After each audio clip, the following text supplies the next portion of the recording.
Bismillah. Assalamualaikum warahmatullahi wabarakatuh. Alhamdulillah. Alhamdulillahilladzi arsala rasulahu bil huda wa dinil haqq liyudhhira 'ala ad-dini kulli walau karihal kafirun walau karihal musyrikun. Asyhadu an la ilaha illallah wa asyhadu anna Muhammadan abduhu wa rasuluh la nabiyya wa la rasula ba'dah. وقال الله تعالى في القرآن الكريم بعد أعوذ بالله من الشيطان الرجيم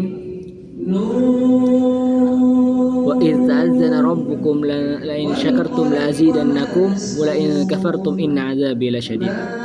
وقال رسول الله صلى الله عليه وسلم في الحديث نعمتان موهون فيهما كثير من الناس الصحة والفراغ.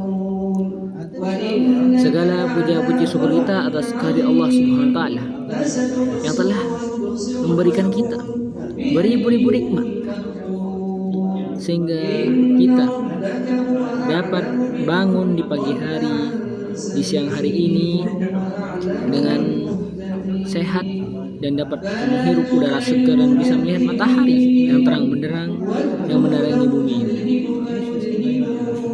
Kita harus bersyukur karena kenapa?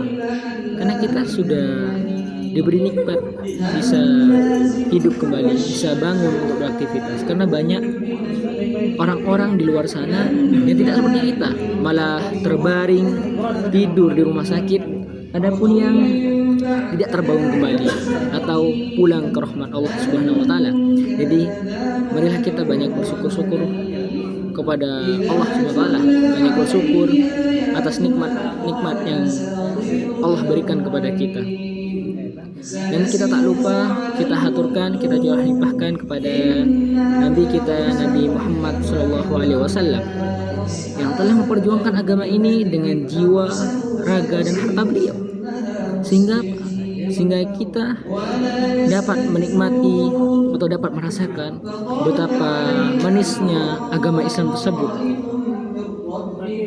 Jadi kita harus bersyukur betapa besar perjuangan beliau tersebut atas agama Islam ini, sehingga agama Islam bisa tersebar luaskan kepada umat muslim dan umat manusia. Hadirin dan teman-teman, saudara-saudara yang dirahmati Allah Subhanahu wa taala, tema kultum saya kali ini adalah bersyukur atas nikmat Allah. Seperti ayat yang saya sebutkan tadi, Allah Ta'ala berfirman dalam surah Ibrahim ayat 7, wa idz ta'azzana rabbukum la in syakartum la azidannakum wa la in kafartum inna 'adzabi lasyadid.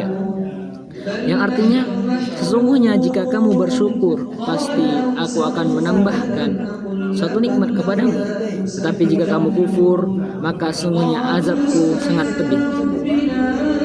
Dan hadirin sekalian, teman-teman, saudara-saudara kaum muslimin, Allah juga berfirman, ya Allah menjelaskan nikmat Allah tidak bisa kita hitung jumlahnya.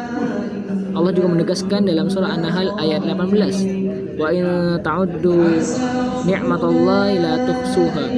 Dan jika kamu menghitung-hitung nikmat Allah, niscaya kamu tidak akan dapat menghitungnya. Jadi saking banyaknya nikmat Allah yang diberikan kepada kita tidak dapat menghitungnya, seperti kesehatan, nikmat keluarga, nikmat makanan, bahkan udara yang kita hirup adalah nikmat besar dari Allah SWT. Bayangkan berapa oksigen, berapa kali kita menghirup udara yang diberikan oleh Allah SWT. Sayangnya seringkali kita baru sadar pentingnya nikmat ketika nikmat itu dicabut. Oleh sebab itu Allah mengingatkan kita dalam surah Al-Baqarah ayat 152 yang berbunyi, fadhkuruni adzkurkum washkuruli wala takfurun. Maka ingatlah kepadaku, aku pun akan mengingat kalian. Bersyukurlah kepadaku dan janganlah kalian mengingkari nikmatku. Hadirin atau teman-teman kaum muslimin yang dirahmati oleh Allah Subhanahu wa taala, bersyukur bukan hanya dengan ucapan atau hanya dengan ucapan alhamdulillah. Syukur itu ada 3 bentuk, yakni syukur dengan hati. Bagaimana syukur dengan hati? Yaitu yakin semua nikmat itu berasal dari Allah, bukan dari siapapun, hanya dari Allah Subhanahu wa taala. Yang kedua, syukur dengan lisan. Bagaimana cara kita bersyukur dengan lisan?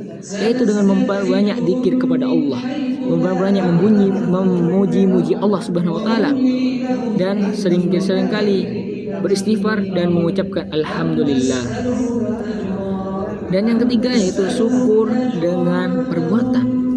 Bagaimana kita bersyukur dengan perbuatan? Yaitu menggunakan nikmat untuk kebaikan, seperti menggunakan untuk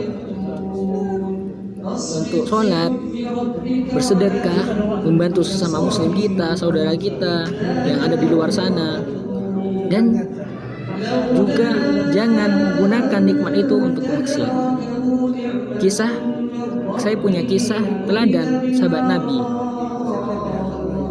yang bisa kita jadikan teladan atau contoh bagaimana bersyukur kepada Allah. Suatu ketika Nabi Muhammad SAW mendapati Abu Bakar As-Siddiq sedang menangis dalam sholatnya. Ketika ditanya, Abu Bakar menjawab, "Bagaimana aku bisa menahan tangis sementara aku mengingat begitu banyak nikmat Allah yang telah diberikan kepadaku, sedangkan aku khawatir tidak mampu mensyukurinya dengan sempurna." Kisah ini menunjukkan betapa para sahabat begitu takut jika tidak bisa bersyukur, padahal mereka sudah sangat taat dan dekat dengan Rasulullah. Sementara kita yang nikmatnya juga melimpah, justru sering lupa mengucapkan syukur. Saudara-saudara kaum muslimin dan muslimat, teman-temanku sekalian, hadirin yang berbahagia, syukur juga membawa banyak manfaat. Salah satunya itu menambah nikmat dari Allah, juga membuat hati lebih tenang dan bahagia, menjauhkan kita dari sifat iri, dengki, dan kufur nikmat.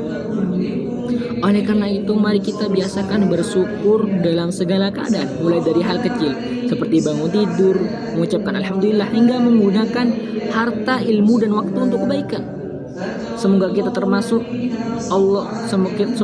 termasuk hamba Allah yang pandai bersyukur, sehingga Allah tambahkan nikmatnya, memberkahi hidup kita, dan menyelamatkan kita di dunia serta akhirat.